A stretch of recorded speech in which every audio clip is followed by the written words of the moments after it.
अयम निजा परोवेति गणना लक्षेत्साम उदार चरिता नाम तो वसुधैव कुटुंबकम।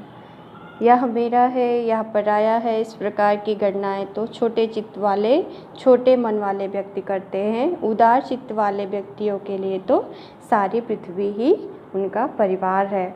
Hi everyone, my name is Madhvi and welcome to Madhvi's Pathshala, and today's topic is how to greet in Sanskrit and how to wish in Sanskrit.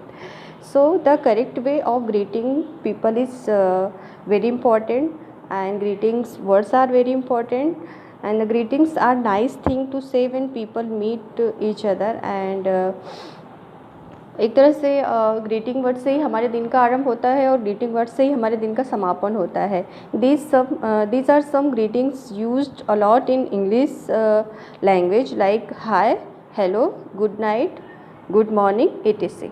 The same way some sentences and some greeting words are some greetings words and some good wishes sentences I am going to share with you. Okay, so चलिए start करते हैं।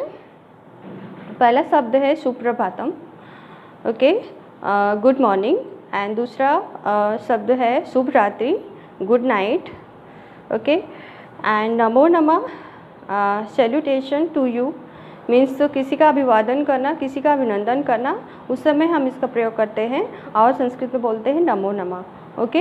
And fourth one is that धन्यवाद, thanks, and fifth one is स्वागतम, welcome, and कृपया, please,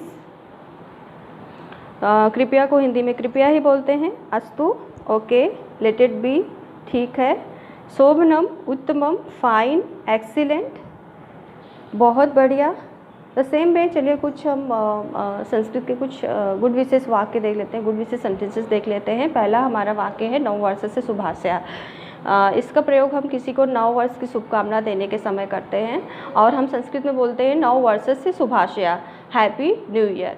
and सफलता अभिनंदनम, congratulation on your success means जब भी किसी को उसकी सक्सेस के लिए बधाई देते हैं तो उस समय हम संस्कृत में इसका प्रयोग करते हैं और बोलते हैं सफलता अभिनंदनम, ओके। एंड कार्यक्रम सफला भवतु, may the program be success, ठीक है। जब कोई व्यक्ति कोई कार्य आरंभ करता है और उस समय अगर हमें उसको संस्कृत में बधाई देनी है तो हम लोग बोलेंगे कार्यक्रमः सफला भवति, may the program be success, okay. And the fourth sentence is that the शुभास्ते पंथाना संतु, ठीक है, हैप्पी जर्नी। जब हम किसी को उसके सफ़र के लिए शुभकामना देते हैं तो उस समय हम इसका प्रयोग करते हैं और बोलते हैं कि हैप्पी जर्नी शुभास्ते पंथाना संतु, okay.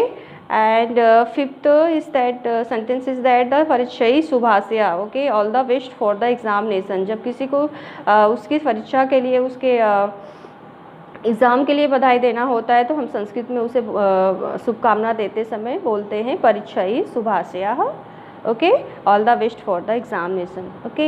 And six one sentence is that जीवेत शरदः शतम, may you live for 100 years, okay, आप 100 साल जियो। इसका प्रयोग हम मोस्टली करते हैं और ये बहुत ही यूज़फुल सेंटेंस है। और ओके, तो किसी को जब भी हम बोलते हैं कि आप 100 साल जियो, आपकी उम्र बड़ी हो, इस तरह के जब हम वाक्य का प्रयोग करते हैं तो संस्कृत में हम बोलते हैं जीवेत शरदः शतम, ओके।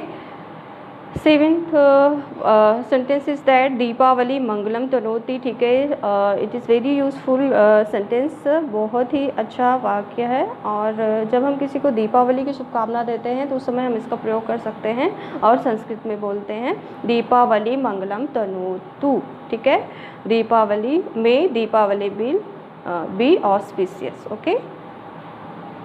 एंड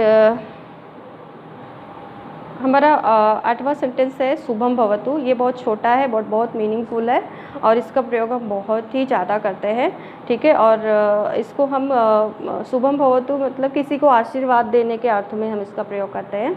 और शुभम भवतु मीन्स आप जीते रहो या खुश रहो, ठीक है, इसको दोनों अर्थ में हम बोल सकते हैं। तो I hope you all understood very well. And जो भी मैंने शब्द प्रयोग और वाक्य प्रयोग सिखाए वो आपके लिए बहुत यूज़फुल रहेगा। Thank you so much.